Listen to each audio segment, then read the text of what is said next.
টিটাগড়ে Trinamool councillor ঘনিষ্ঠ এক ব্যক্তিকে কুপিয়ে খুনে ঘটনা রঙে খেলার নামে তাকে ডেকে নিয়ে যাওয়া হয় এবং তারপর ধারালো অস্ত্রের কোপ।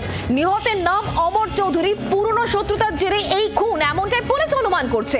গলা এবং পেটে ধারালো অস্ত্রের কোপ মারে অভিযুক্তরা। গ্রেফতার করা হয়েছে অভিযুক্ত পবন রাজভরকে এবং এই ঘটনায় আরও এক অভিযুক্ত যার নাম কানাই সাউ, তার খোঁজ চালাচ্ছে পুলিশ এবং আরও একজন অর্থাৎ মোট দুজনের খোঁজে এই মুহূর্তে পুলিশ তল্লাশি জারি রেখেছে।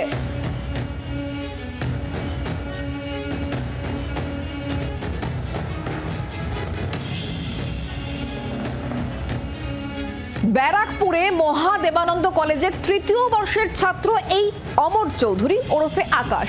তৃণমূল ছাত্র পরিষদের সদস্য ছিলেন অমরকে ফোন করে ডাকে তিনজন অভিযুক্ত। ঘটনার সময় অমরকে ধারালো অস্ত্রের কোপ মারে পবন রাজভর। অমরের হাত চেপে ধরে রাজ তিওয়ারি এবং কানাই সাউ, এমনটাই প্রত্যক্ষদর্শীদের দাবি। ঘটনার সূত্রপাত হয় গত বছরের 31শে ডিসেম্বর। ওই দিন অমরের মাথা ফাটিয়ে দেয় অভিযুক্তরা, এমনটাই নিহতের পরিবারের তরফ থেকে দাবি করা হচ্ছে। আজ দোলের দিন বচসা, তারপর গন্ডগোল, আর সেই সময় অমরের ওপর হামলা চালায় অভিযুক্তরা, এমনটাই খবর পাওয়া যাচ্ছে। অমরের হাত যারা চেপে ধরে সেই রাজ তিওয়ারি এবং কানাই সাউ, এই দুজনের খোঁজ এই মুহূর্তে পুলিশ চালাচ্ছে বলে খবর পাওয়া যাচ্ছে। টিটাগড়ের দিকে এই মুহূর্তে সরাসরি নজর রাখতে হচ্ছে। আমাদের সঙ্গে রয়েছেন আমাদের প্রতিনিধি সরাসরি অর্কদীপ্ত মুখোপাধ্যায়। অর্কদীপ্ত, এই পুরো ঘটনাক্রমে 31শে ডিসেম্বর একটা ঝামেলা হয়েছিল এবং সেই যে পুরনো শত্রুতা, সেই শত্রুতার ঝাল মেটাতে আজকের দিনটাকে বেছে নেওয়া হয় এবং এই যুবককে একেবারে চিরতরে শেষ করে দেওয়া হলো। কি এখনো পর্যন্ত জানতে পারছো তুমি? 31শে ডিসেম্বর যে ঘটনা ঘটেছিল সেই পরিপ্রেক্ষিতেই আজকের ঘটনা ঘটেছে কিনা সেই বিষয়টা নিয়ে তদন্ত করছে পুলিশ। তবে এই ঘটনাটা কিন্তু অন্যতম একটা কারণ হতে পারে, এমনটাই প্রাথমিকভাবে মনে করা হচ্ছে। আজকে দুপুর 1:30 থেকে 2টোর মধ্যে এই ঘটনা ঘটে এবং এই জায়গাটা যেটা দেখছো পুলিশ এখানে দড়ি দিয়ে বিষয়টাকে কভার করে রেখেছে। এই যেটা মন্দির, এই মন্দিরেই কিন্তু যখন খুর মারা বা ধারালো অস্ত্র দিয়ে যখন আঘাত করা হয় গলাতে এবং পেটে অমর চৌধুরী, তিনি এখানে এসে বসেন এবং পুরো জায়গাটা কিন্তু এখনো প্রচুর রক্তের চাপ দাগ আমি দেখতে পাচ্ছি। শুধু এইখানে নয়, সামনে একটি ভ্যান রাখা রয়েছে, সেই ভ্যানেও সেই দাগ রয়েছে।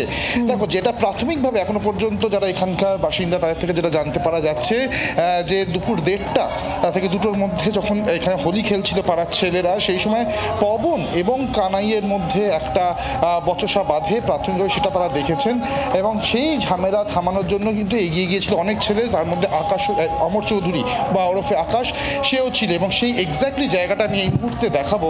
এক্স্যাক্টলি জায়গাটা হচ্ছে এই যে গাছ দেখছো, এই গাছতলায় যেখানে বাইকটা রাখা রয়েছে, এই গাছতলায় এইখানে প্রথমে ঝগড়া বাঁধে এবং সেখানে অন্যান্য ছেলেদের সাথে অমর চৌধুরী তিনিও এগিয়ে এসেছিলেন এবং সেখানেই হঠাৎ করে কানাই এবং পবন এবং সঙ্গে আরও একজন তার উপর চড়া হয় এবং তাকে ধারালো অস্ত্র দিয়ে আঘাত করে, প্রথমে গলাতে তারপরে পেটে।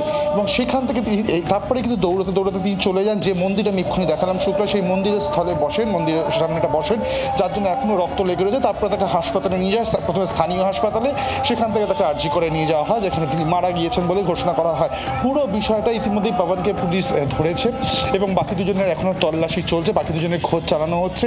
যে বিষয়টা পাড়া থেকে উঠে আসছে যে অমর বা ওরফে আকাশ, তার সম্পর্কে কিন্তু সামগ্রিকভাবে গোটা পাড়া প্রতিবেশীদের কিন্তু অত্যন্ত ভালো মূল্যায়ন, তাকে যথেষ্ট ভদ্র ছেলে, ভালো ছেলে বলেই তাকে তারা বলছেন। এবং পবনের বিরুদ্ধে কিন্তু একাধিক অভিযোগ রয়েছে এই এলাকাবাসীরও। ফলে সব মিলিয়ে কেন এই ঘটনা 31শে ডিসেম্বরের কানেকশন এটাতে রয়েছে কিনা এটা তদন্ত করছে পুলিশ। তবে সব মিলিয়ে এই মুহূর্তে পাড়ার পরিস্থিতি কিন্তু অত্যন্ত থমথমে।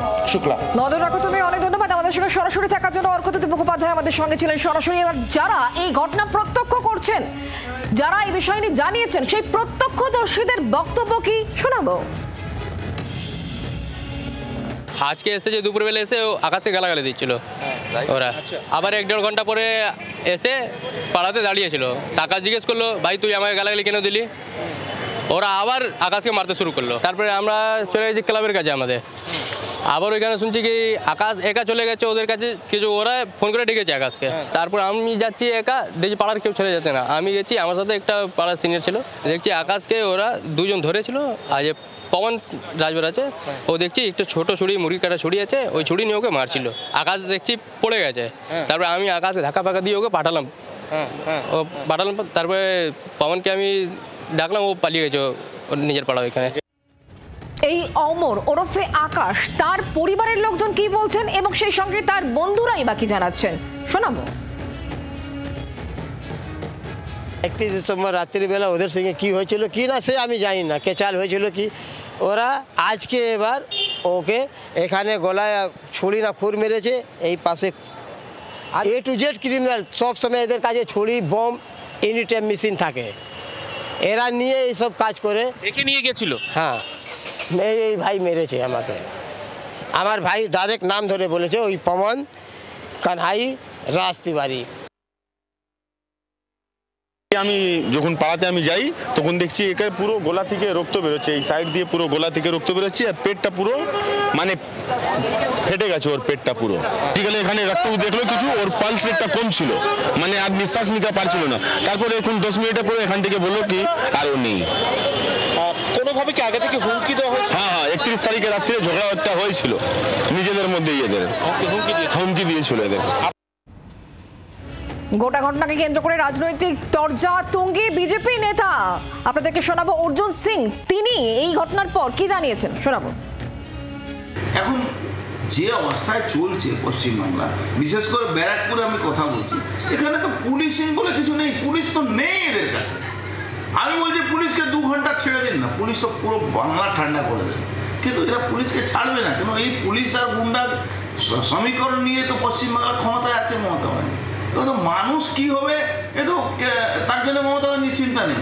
বালি চুরি যারা করছে, বালি মাফিয়ারা পুলিশকে পিটিয়ে হসপিটালে পাঠিয়ে দিচ্ছে, এর থেকে লজ্জাজনক কি হতে পারে বলুন তো। বাংলার আওয়াজ, বাঙালির আবেগ, জি 24 ঘন্টা।